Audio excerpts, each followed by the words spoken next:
Hello everyone and welcome back to another new album video. We are now on week 21 and this week we're taking a look at Led Zeppelin 2 by Led Zeppelin. First released October 22nd, 1969. Some notable tracks off this album include Whole Lotta Love, Ramble On, Moby Dick, and What Is and What Should Never Be.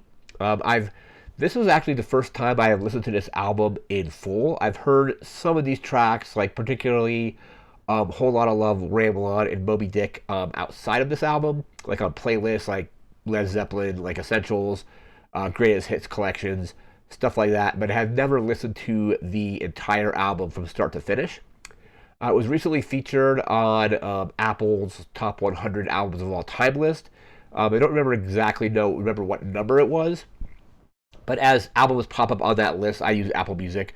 I don't usually use Spotify, but they're doing this whole top 100 album countdown thing, and this album showed up on it, and I decided just to listen to it because this is a huge kind of like gaping hole in my musical like knowledge or musical history, is that I had never listened to a complete Led Zeppelin album until now. So got that off like the list at least.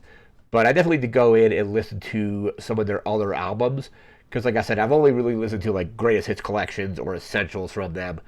So definitely need to go in and listen to more of their studio albums because this album that I listened to just earlier today is just incredibly awesome. It's excellent. I have some notes here about it. We're going to go through those notes. We're then going to just like discuss the track list and stuff like that. So let me open this notebook here.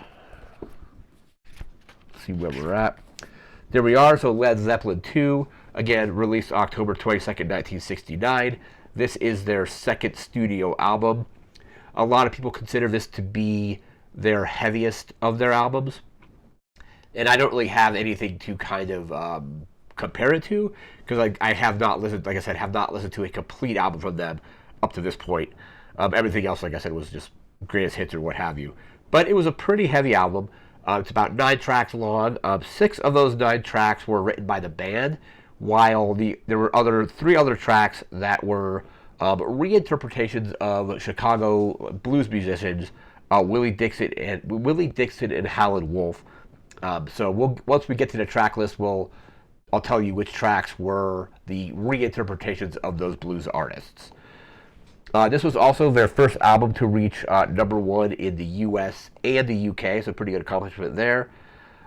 The album's writing process was written basically while they were on tour, because at the time of them writing this album, had already done, according to this research, 4 European tours and 3 U.S. tours. So they were kind of just writing stuff as they toured, stopping by studios across the UK and the US to get tracks, like to actually start the recording process. Jimmy Page was apparently not a fan of that process of just them basically maybe felt like they were rushing the album because they were just going around touring, recording the music as they were touring without a lot of time to really maybe like refine the music or anything like that. So he wasn't a fan of them just going around and getting it all recorded while they were on tour. In 1999, it was certified by the RIAA that it was at 12x platinum, so 12 million copies sold as of 1999. I don't know what that current figure is, but it's probably higher now at this point. We're going to get to some quick reviews about the album. Let me pull those up here. So let's see here.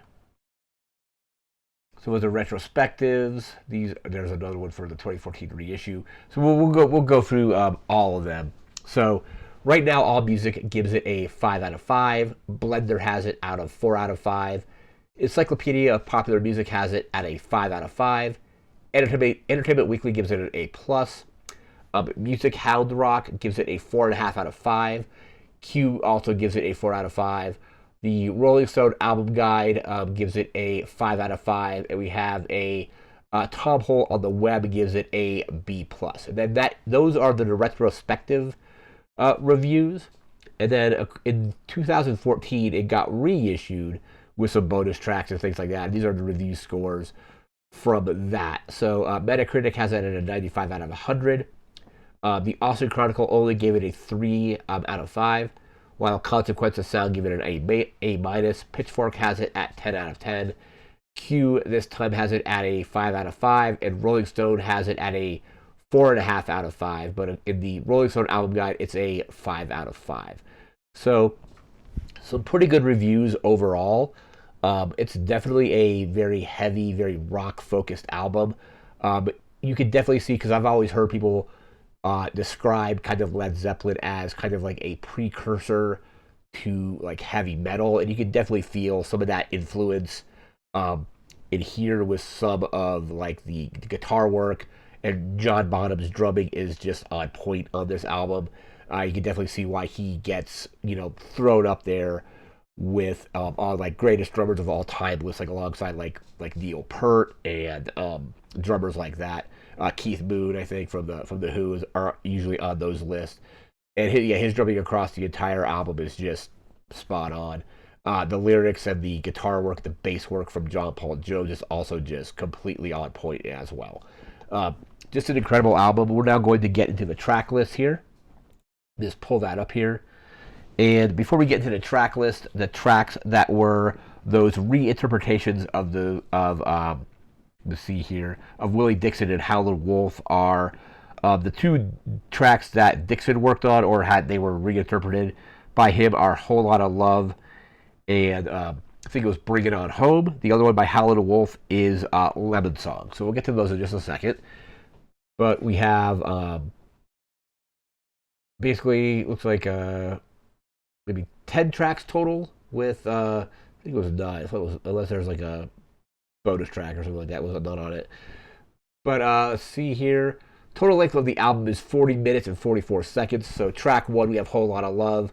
One of the more iconic Led Zeppelin songs that was featured in the trailer to the Dungeons and Dragons film. So Whole Lotta Love I think is one of the songs I definitely recognize because I've heard that one a lot on various like playlists and like greatest hits collections. Gets covered quite a lot as well. Track 2 is What Is and What Should Never Be.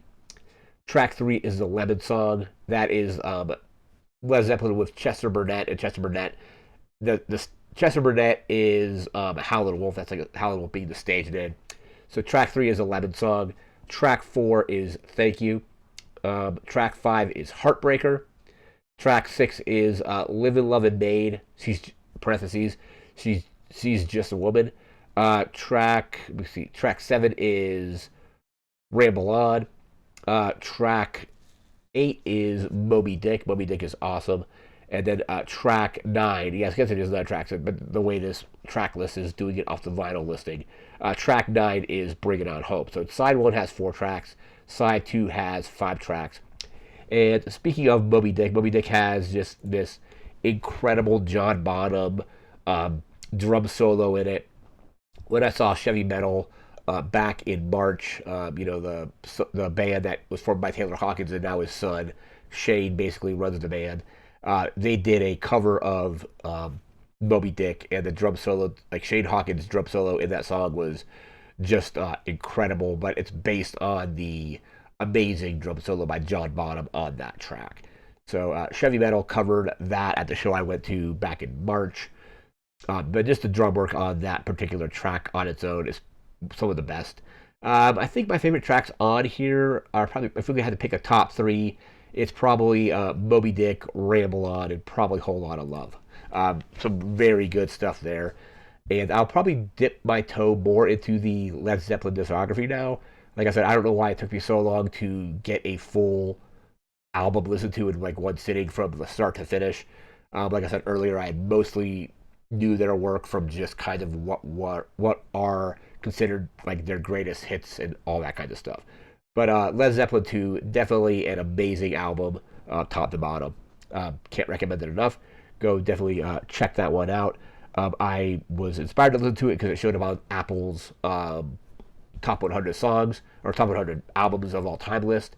They're still counting that down, so there may be some more albums in this series off of that list, because everything I've listened to off that list so far that I just kind of randomly picked has all ended up being pretty good.